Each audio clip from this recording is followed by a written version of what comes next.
মোহাম্মদ জাহাঙ্গীর আলম, রাজনীতিটাকে আসলেই এতটা সহজ বা রাজনীতির সমীকরণটা আসলে কেমন? রাজনীতিটা সহজ, কিন্তু দলীয়করণটা বড় ভয়াবহ। রাজনীতি হচ্ছে মানুষের কল্যাণের জন্য, কিন্তু দলীয়করণটা হচ্ছে দলের মানুষ একসময় মানুষকে সেবা করতো, কিন্তু এখন কিছু কিছু মানুষ, সবাই না, কিছু কিছু মানুষ তাদের লোভের কারণে, অর্থের উপার্জনের কারণে এবং বড় পদ নেওয়ার কারণে কাকে কে মেরে ফেলবে, কার সম্পদকে লুট করবে, সেটা এখন অনেক জায়গায় দেখি। তা আমাদের মুরব্বীদের কাছে, আমার মা এবং বাবার এবং আমাদের দাদা এবং অন্যান্য যারা ছিল, মুরব্বীরা ছিল, তাদের কাছে সবসময় শুনছি মানুষকে কল্যাণের জন্য রাজনীতি, মানুষের মঙ্গলের জন্য পার্টি। সবসময় এটা দেখে আসছি। আমরা যখন ছাত্র রাজনীতিতে ছিলাম, আমরা প্রতিদিনের চেষ্টা করেছি কারো না কারো একটা উপকার করার জন্য, কিন্তু এখন দেখি কিছু কিছু মানুষ আছে কি এর ব্যবসা বাণিজ্য আর কি এর অবৈধ কাজ করবে, সেই জন্য অনেক সময় পদগুলা ব্যবহার করে। এটার জন্য আমাদের অনেক সময় আঞ্চলিকভাবে মানুষ খুব কষ্ট পায়। সেই হিসাবে এটা এখন অনেকটুকুই কঠিন এবং চ্যালেঞ্জের মধ্যে আসছে। যারা ভালো, এরা অনেক সময় টিকতে পারে না।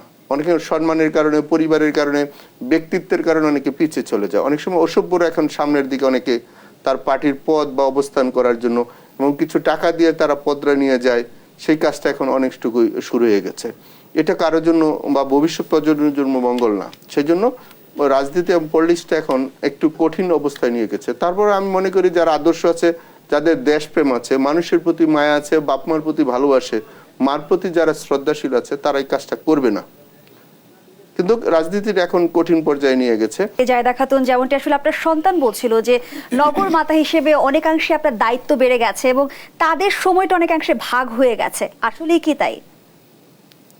ঠিক, যেমন যেটা ছেলেমেয়ের সময় দিয়ে ছেলেমেয়েকে সময় দিতাম, ওই সময়টা আমার 57 ওয়ার্ডের লোক আসে, সব ধরনের ভালো মন্দ এদের একটু বুঝান লাগে, কষ্ট পায়, বুঝায় তারা ঠান্ডা গরম লাগে, গরমে উঠে মাথা মানে নগর মাথা। ওখানে একটা যদি কইটা ওই বোনের বিশ্বাস করে না, তারে 10টা কথা 20টা কথা বুঝায় কইয়া খাওয়াইয়া সান্ত্বনা করে রাখুন লাগে।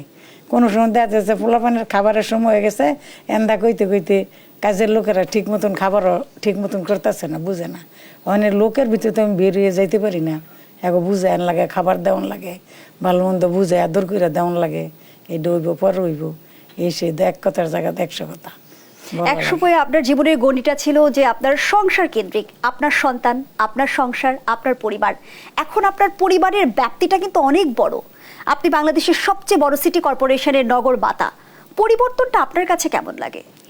আমার কাছে আলহামদুলিল্লাহ, আমার কাছে ভালোই লাগে। সবাই আমার নগর মাতা বইলে ডাকবো, আপনজন আইয়াকের, এমন আমার আপনজন ছেলে মেয়ে আপন হয়ে যায়, তখন তো হেরার আমি ধাক্কায় ফেলে দিতে পারি না। এখন ভালো করে কথা, ভালো ব্যবহার করণ লাগে, বুঝান লাগে, সন্তুষ্ট করণ লাগে। চোর পানি ফালাই তখন তার আদর করণ লাগে, চোর পানি মোচন লাগে। সব কিছু দায়িত্বরও বেড়ে সব আমার সব দিক দিয়া সচেতন থাকুন লাগে। একটা খারাপ কথা করলে তো বেড়ে গিয়ে প্রচার করবো, এই সেই। ওনারা তো আমার ভোট দিয়ে নির্বাচিত করছে, কেটা ভোট দিল কে না দিল, আমার তো ভোট না দিলে তো ভোট হয়েছে কীভাবে? এটা আমি যে সবাই দিছে, আমার কোনো ভেদাভেদ নেই। আমি সবাইকে ভালোবাসি, সবাইকে আমি আপন করে নিই। আর ওই কে দিছে না দিচ্ছে ওইটা কোনো প্রশ্ন না। আমার তো ভোট দিয়ে নির্বাচিত করছে, আমার ভোট দিছে, আমার ছেলের ভালো মন্দ দেখছে, দেখিয়া ওই কারণ আমার কিন্তু চিনাও না, অনেক চিনি না, দেহার লাগিয়া লাইন দইরা শয়ে শয়ে মহিলা পুরুষ, এই স্কুলের ফুলাফান, ছাত্রছাত্রী, কলেজের ভার্সিটির মানুষে আমার দেখতো, আমার চেহারা সরাসরি একটু দেখতো, একটু আদর করতাম। রাজনীতি কতটা চ্যালেঞ্জিং মনে হয়? রাজনীতি ওখানে তো আমি গাজীপুর যে আমার সবার আমি ছেলে মেয়ের মতন, বাপমার মতনই দিয়ে তোর ফেলে দিতে পারি না। রাজনীতি কারণ আমার পরিবারের মতনই মনে করি, সবারে পরিবারেতে বেশি দায়িত্ব আপন। কতটা সাবলীল এবং সাধারণ উত্তর।